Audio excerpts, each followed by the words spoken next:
I hope that the Antalya Diplomacy Forum will prove to be auspicious for our countries and for the entire humanity. Despite the pandemic conditions last year, we successfully held the first meeting of the Antalya Diplomacy Forum. I believe that the messages of peace, dialogue, and solidarity we give from Antalya in a painful period when all humanity was struggling with a health crisis does add a very different meaning to this forum. The favor shown to the second Antalya Diplomacy Forum indicates that our wish will turn into reality in a short time. I mean, our wish that the forum will turn into a ground where the heart of global diplomacy beats in time. The fact that the first high-level contact between the two countries took place here at the level of foreign ministers after the crisis in Russia and Ukraine shows that the forum has started to achieve its purpose.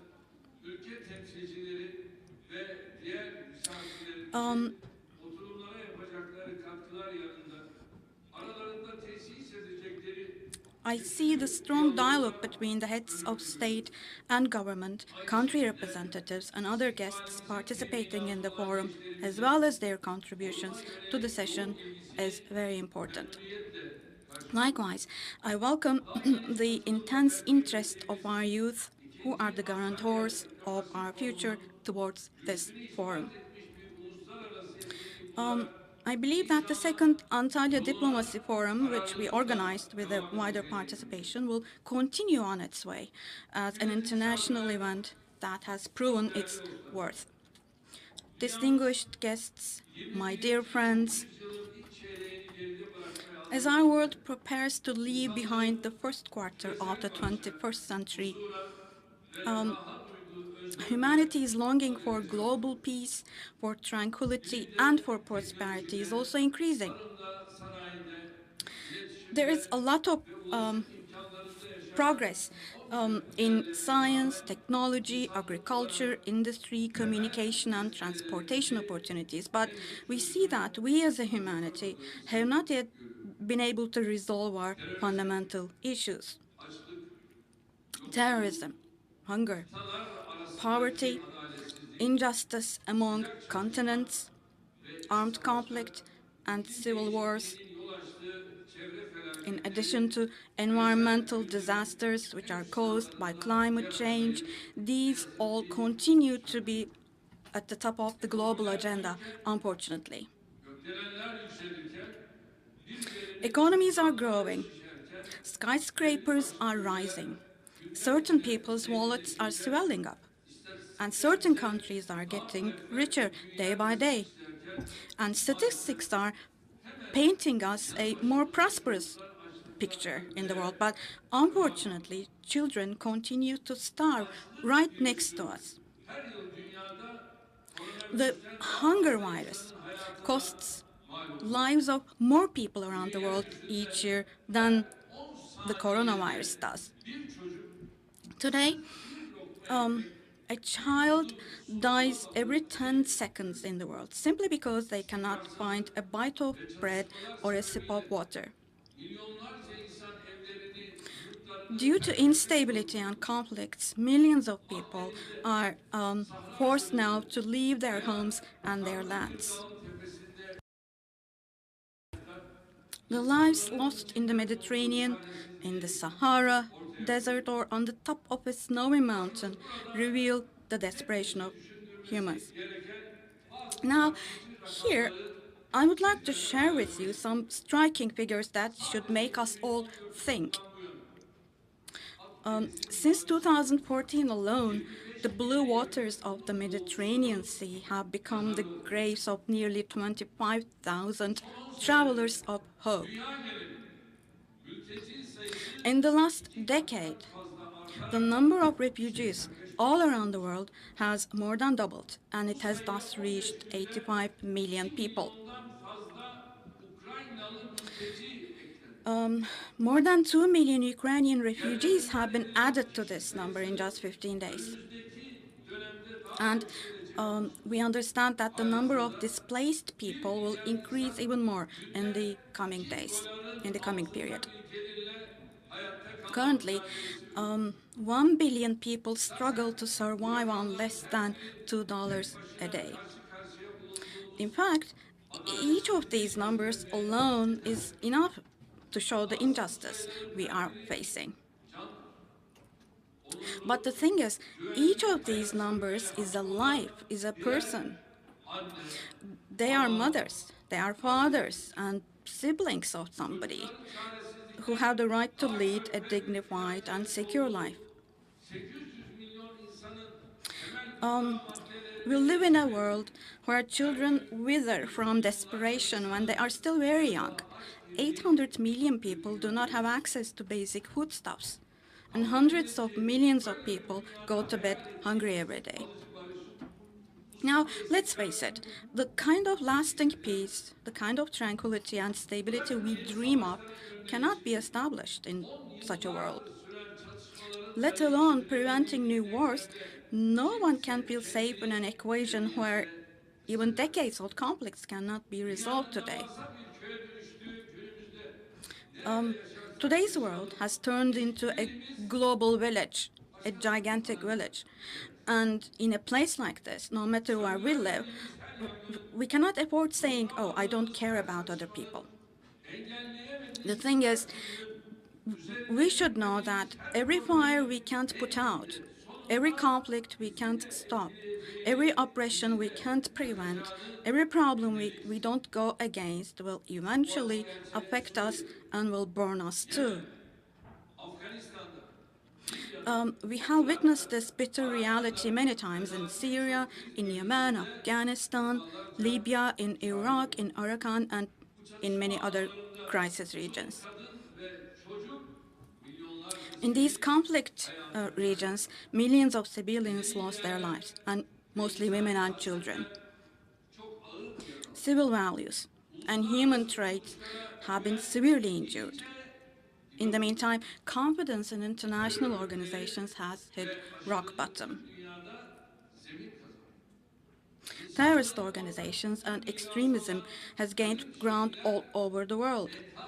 Ancient cities, which are the common cultural heritage of humanity, have turned into rubble. In all of these crisis regions, which are sometimes ignored for geographical reasons or sometimes for cultural reasons, we have paid a price, a cost of negligence. Not only those who are responsible pay a price, but all of us as humanity do, and we still do. Dear friends, history repeats itself for those who do not take lessons from examples. When lessons are not learned, not only history but also suffering repeats itself. The Ukraine issue stands before us as the latest example of this truth. Now, first of all, let me underline something here. Turkey is both a Mediterranean country and a Black Sea country. Ukraine and Russia are our neighbors and friends through the Black Sea. And we are dismayed that the crisis between our neighbors has turned into an armed conflict. The escalation of the tension to this current stage has concerned us the most, has worried us the most. We can never excuse aggression against the sovereignty of a country who is our neighbor. We reject the illegitimate steps that disregard the territorial integrity of Ukraine, especially the illegal annexation of Crimea. Since 2014, we have expressed our clear position on Crimea on every occasion, and we have expressed it expressly, openly, on every ground, on every occasion.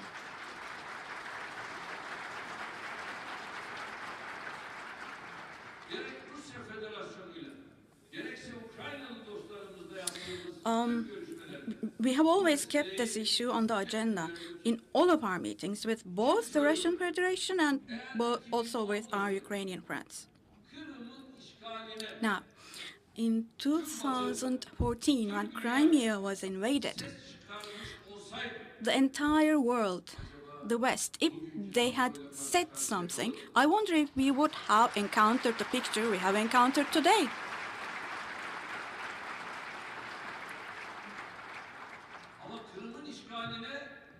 But when Crimea was invaded, people kept silent, and those who kept silent are talking today. Well, the thing is, justice cannot prevail in only one part of the globe and not prevail in another globe. What kind of an understanding is that? So, unfortunately, the international community did not display the necessary sensitivity and did not provide the necessary support for the elimination of such injustice. So Ukraine has been left alone in its just cause. Now, today, we are faced with the devastating and painful consequences of problems that can only be resolved through diplomacy if strong will is displayed in time. As we see the civilians leaving their homes, children full of fear and anxiety, when we see cities in ruins, the innocent dying, our sadness grows exponentially. Now, let me share with you an example. Think of a young child being kept by his mother, the mother crying. And I saw that the child started licking the tears of the mother. He was wiping the tears, licking the tears of the mother. I mean, this is the kind of picture. I mean, does the world deserve this picture? I mean, can this really be possible? Why such a world? I mean, we are here exactly for this. Likewise, another anecdote. Again, a young child whose father is a police officer. Now, the child is slapping the father with one hand and also beating the head of the father with his other hand. The father, again, is a police officer.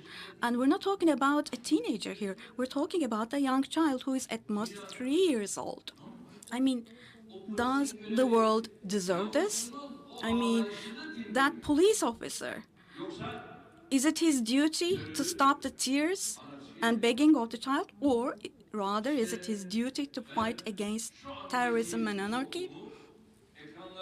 Now, looking at this audience today, including everyone who is watching us in front of their TVs, let me turn to you all and say the following. We have to build the world of peace, not that of war. At this current stage, we believe that fueling the fire further and exacerbating the fire will not benefit anyone. While supporting the legitimate fight of the Ukrainian people, steps that will harm and discredit this fight must be avoided. Now, there are people of Russian origin living in the Western countries. Fascist practices against them and against the Russian culture are never acceptable. For example, look at Germany. Think of an orchestra in Germany, and the conductor of the orchestra happens to be a friend of Putin. And just because he's a friend of Putin, he is dismissed from his job. Another example, in another European country, what you see is that there is a world-renowned person. I'm talking about Dostoevsky. His publications in that country are banned. Now, do know what we liken this to? It was hülagü in Iraq in the past, at some point in history. There were libraries in Iraq which had been burned. What's happening today is going back to those days of hülagü. We don't want new hülagüs. Diplomacy, humanity, no one and nothing deserves this. Now, Turkey spends considerable efforts both to prevent loss of life and to re-establish peace and to re-establish stability in our region. Our hope is that moderation and common sense will prevail and guns will be silenced as soon as possible. Now, I had a talk with a friend today, and he said, a SİHA, a drone, in other words, was dropped in our country, and he's here in this room. And this was a totally irrelevant country, mind you. As it turns out, these guns, these arms hit unconcerned or irrelevant countries too. So we have conducted and are carrying out an intense diplomacy traffic that started before the crisis and has continued until today. I have so far talked to more than 30 leaders today. Likewise, our foreign minister and other ministers are in contact and talks with leaders. As in all of our discussions and contacts, we will share our solution proposals with our interlocutors during our contacts today and tomorrow. And we will continue to make every effort, including the use of the powers granted to our country by the Montreux Convention, to ensure that peace prevails in our region. Dear guests, dear friends, while focusing on current problems, we should not lose sight of the main reasons that reveal, enlarge, and make these problems inextricable. Behind many of the issues I have outlined here is the establishment institutionalized after the Second World War. And it is obvious that the current security architecture, which prioritizes the interests of the 5 victorious states of the Second World War, does not and cannot meet today's needs. This system leaves the fate of 193 members of states of the United Nations to the mercy of 5 permanent members of the Security Council, and it is an unjust system. With the crisis in Ukraine, it has been revealed that there are much bigger shortcomings and structural problems beyond the distorted system. When one of the conflicting parties is a permanent member with the right of veto, the coercive role of the Security Council has been wasted, and the system has practically gone bankrupt. Now, resolutions taken in the United Nations General Assembly do not have an obligatory nature. As a result, no steps could be taken to end the conflicts. Think of it, I'm talking about 141 members. And as they cast their votes for and against one or two members, could we attain a result? No, we could not at all. Can we have justice like this? This is exactly the point. So, in order to establish a fairer world, for a long time we have been saying the world is bigger than 5. And we have been drawing attention to this aspect of the system. We have been saying that it should be reformed according to today's conditions. But although the shortcomings of the system are known, reform demands have been ignored because those holding the veto power did not want to share their power. Temporary membership, which sounds funny to me, is an attempt to cover the structural problems. And we're talking about 15 temporary, I mean non-permanent members, and 5 permanent members. Interesting, right?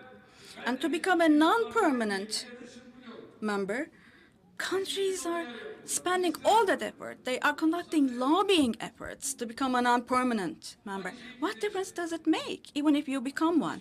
We did go through this. Does it help? No. You just put your hand up or down.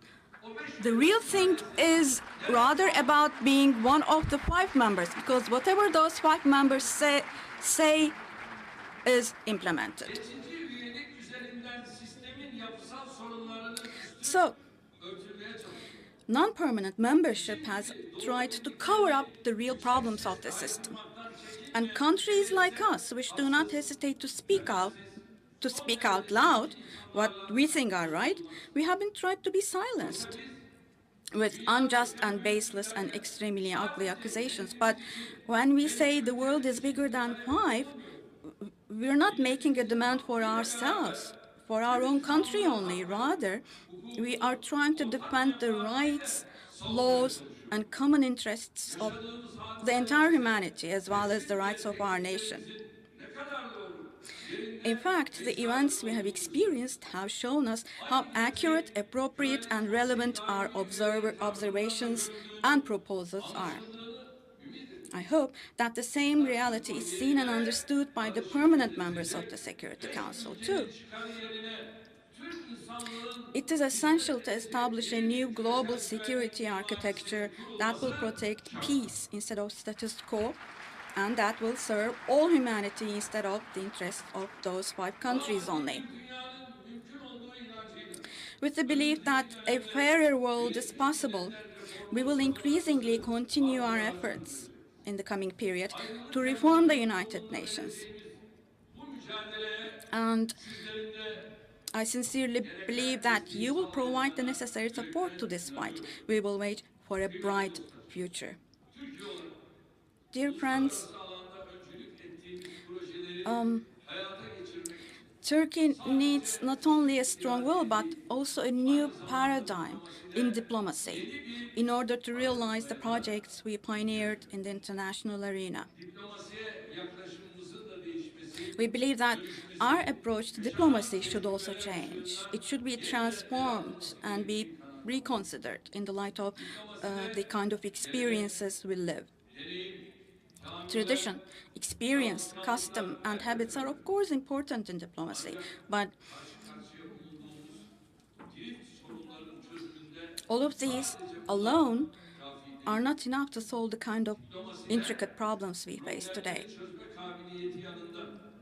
In addition to the ability to solve problems, rather than that, actually, diplomacy should be utilized more in preventing problems and avoiding tensions. The primary task of diplomacy should not be to establish peace, but to reinforce peace and stability. The real skill is to get involved in a timely manner, proactively, before problems sprout. Otherwise, it is inevitable that costs will increase, time and energy will be lost, and suffering and persecution will deepen. It is important that we develop a proactive, entrepreneurial, and innovative understanding of diplomacy together, without rejecting the experience of the past and centuries of experience. There are good and successful examples, as well as a rich treasure from the past that will guide us in these efforts. There are examples. The Black Sea Economic Cooperation Organization, the Alliance of Civilizations, the European Union and the African Union. We should make use of these examples. And in this context, I find that it is quite appropriate that the theme of this forum has been identified as rebuilding diplomacy. The discussions to be held under this theme and the presentations to be made by people of competence will open up new horizons for us, I am sure. I hope that the second Antalya Diplomacy Forum, where critical issues regarding our region and the world will be discussed, will lead to new initiatives, to new proposals, and the emergence of new ideas on diplomacy. In concluding my remarks, I would like to express my gratitude in advance to all of our guests for honoring and contributing to the forum on behalf of my own self, on behalf of my nation as well. Through our Minister of Foreign Affairs, I would like to congratulate all the members of our Foreign Ministry and everyone who contributed to the making of the forum.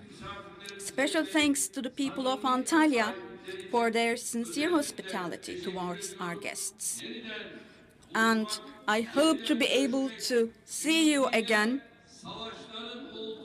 and hopefully we will meet with you again, and in and for a world where we don't have wars, but where peace prevails. My greetings to you all.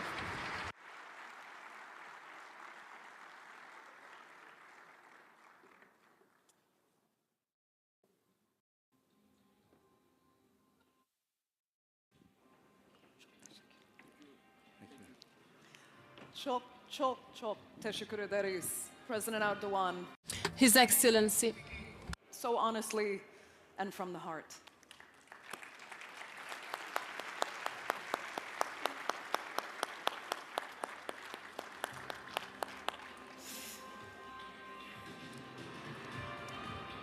Now quickly, we would like to remind everyone here to please keep tweeting our hashtags. It's very important for this year's forum. They are hashtag ADF 2022, hashtag Meet for Diplomacy, and hashtag Recording Diplomacy. Let's keep the world up to date on all the important discussions and meetings that are happening here in Antalya at the Antalya Diplomacy Forum. Indeed, let's make sure that those hashtags are trending very soon to let the world know what is taking place here and spread the messages throughout the globe. Ladies and gentlemen, this actually now concludes the opening of this year's Antalya Diplomacy Forum, but rest assured, this is only the beginning of an intensive two-day diplomatic marathon. That's right. There is so much more to come, but we will take a quick 15-minute break.